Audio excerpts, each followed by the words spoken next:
กาติญญาเพชรกุยกาติญญาเพชรยักกุยกาติญญาเพชรจำกุยกาติญญาเพชรจำนากุยกาติญญาเพชรจำได้กุยกาติญญาเพชรยักขึ้นกุยกุยกุยกุยกุยกุยกุยกาติญญาเพชรคุยกาติญญาเพชรยักคุยกาติญญาเพชรจำคุย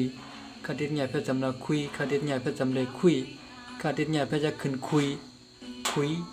คุยคุยคุยคุยคุยงาติญญาเพชรงุยงาติญญาเพชรยักงุยงาติญญาเพชรยักจำงุยงาติญญาเพชรจำนางุยงาติญญาเพชรจำได้งุยงาติญญาเพชรยักขึ้นงุยงุยงุยงุยงุยงุยงุยสาติญญาเพชรจุยสาติญญาเพชรยักจุยสาติญญาเพชรจำจุยสาติญญาเพชรจำนาจุยสาติญญาเพชรจำได้จุยสาติญญาเพชรยักขึ้นจุยจุยจุยจุยจุยจุยจุยสาติญญาเพชรชุยสาติญญาเพชรยักชุยสาติญญาเพชรจำชุยสาติญญาเพชรจำนาชุยสาติญญาเพชรจำได้ชุยสาติญญาเพชรยักขึ้นชุยชุยชุยชุยชุยชุยชุยมาแถวที่6ไหนครับนะมาแถวที่6แล้วครับนี่ญาติญญาเพชรยุยญาติญญาเพชรยักยุยญาติญญาเพชรยักจำยุยญาติญญาเพชรจำนายุยญาติญาเพชรจำได้ยุยญาติญาเพชรยักขึ้นยุยยุยยุยยุยยุยยุยยุย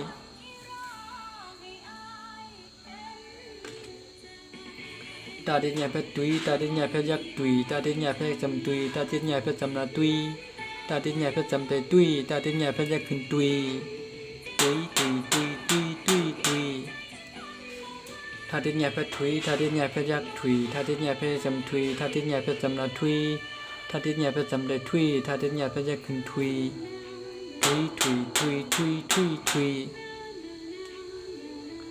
นาติญญาเพชรนุยนาติญญาเพชรยักนุยนาติญญาเพชรยักจำนุยนาติญญาเพชรจำนานุย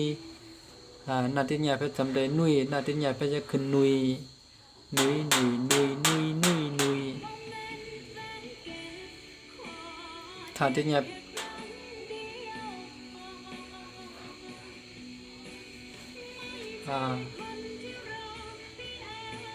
ปาติญญาเพชรปุยปาติญญาเพชรยักปุยปาติญญาเพชรยักจำปุยปาติญญาเพชรจำนาปุย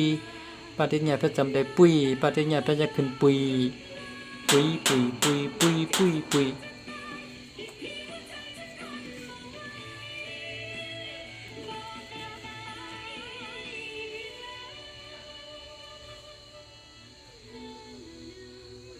ปาติญญาเพชรปุยปาติญญาเพชรยักปุยปาติญญาเพชรยักจำปุย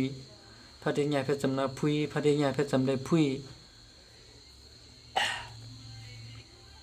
ปาติญญาเพชรจะขึ้นพุยพุยพุยพุยพุยพุยพุยถึงมาเลข12แล้วเนาะแล้วก็มาถึงมาเลข13เนี่ยครับปาติญญาเพชรถึงมาเลข12ครับเนาะปาติญญาเพชรฟุยปาติญญาเพชรยักฟุยฟาติญญาเพชรจำฟุยฟาติญญาเพชรจำนาฟุยฟาติญญาเพชรจำได้ฟุยฟาติญญาเพชรจะขึ้นฟุย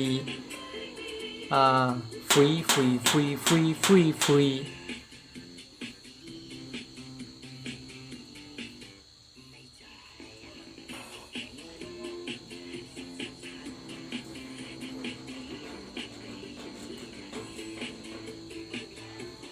มาติญญาเพชรมุยมาติญญาเพชรยักมุยมาติญญาเพชรจำมุยมาติญญาเพชรจำนามุย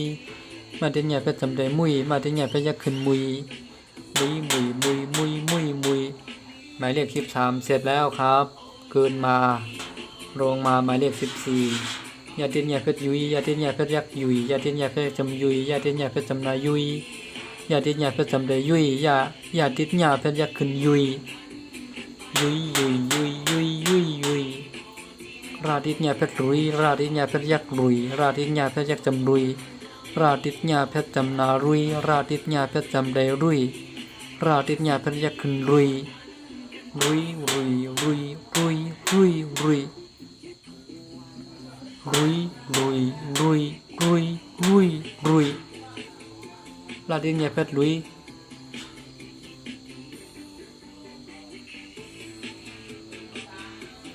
ลาติญญาเพชรลุยลาติญญาเพชรยักลุยลาติญญาเพชรจำลุยลาติญญาเพชรจำนาลุยลาติญญาเพชรจำได้ลุยลาติญญาเพชรยักขึ้นลุยลุยลุยลุยลุยลุยลุย ติญญาเพชรวีมาติญญาเพชรยักษ์วีมาติญญาเพชรจำวีมาติญญาเพชรจำนาวีมาติญญาเพชรจำได้วีมาติญญาเพชรยักษ์ขึ้นวีวีหาติญญาเพชรวีหาติญญาเพชรยักษ์วีหาติญญาเพชรจำวีหาติญญาเพชรจำนาวีหาติญญาเพชรจำได้วีหาติญญาเพชรยักษ์ขึ้นวีอาติญญาเพชรวีอาติญญาเพชรยักษ์วีอาติญญาเพชรจำวีอาติญญาเพชรจำนาวีอาติญญาเพชรจำได้วีอาติญญาเพชรยักษ์ขึ้นวี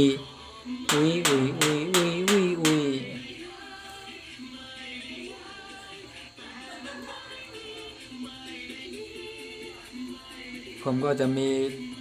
ประมาณนี้ครับอันนี้ก็มันมีหมายเลขตรงนี้นะฮะข้างล่างมันตรงกลางๆนั้นมันจะติดกันหน่อยนึงค่ะตั้งแต่หมายเลข10นี่ลงมาถึงหมายเลข19นะครับเพราะว่ามันติดกันนิดนึงนะแต่ว่าผมก็ต้องเขียนหมายเลขมันอยู่ก็ขอให้จำไว้นะฮะ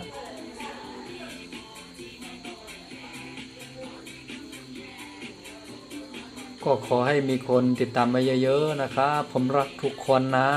รักทุกคนนะครับตั้งแต่หมายเลข10 11 12 13 14 15 16 17 18 19ตัวนี้นะฮะมันก็ติดกันนิดนึงนะฮะผมก็